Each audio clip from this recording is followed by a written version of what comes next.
Hello tout le monde, aujourd'hui je vais vous parler de l'amortisseur Mesh 3D de chez Jumpin. Alors cet amortisseur là, on est dans l'idée de la même chose que l'amortisseur feutre sur des matériaux qui sont un petit peu plus simples, un petit peu plus différents.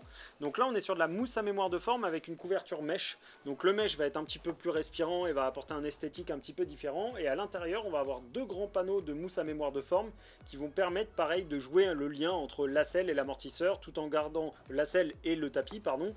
Et le cheval du coup tout en gardant cet aspect assez technique et lien et absorption d'ondes de choc, etc.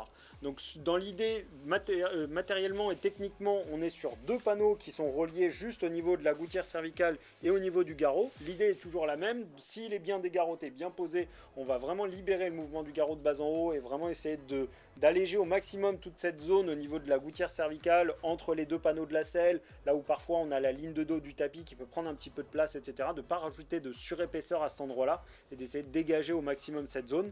Pareil, toujours dans la même idée, on reste sur deux grands panneaux qui vont prendre tout le panneau de selle en charge. Donc parfois on se retrouve avec un panneau de selle qui est un petit peu en liberté. Donc le panneau de selle c'est toute la matelassure qui est sous la selle.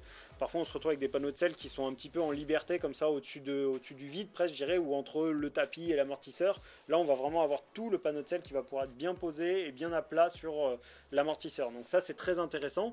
Esthétiquement celui-ci vous allez le retrouver en base noire ou en base marine. Donc à savoir la base ça va être le mesh et le petit galon qui est à l'extérieur, et après ce qui va pouvoir créer des variations, c'est ce petit galon verni que vous allez pouvoir retrouver dans différentes coloris, soit en ton sur ton, en noir noir ou en marine marine, et après vous allez avoir en blanc, en crème, en rouge, en bleu, enfin de différents coloris qui vont pouvoir s'adapter à vos tapis et faire des jolis ensembles.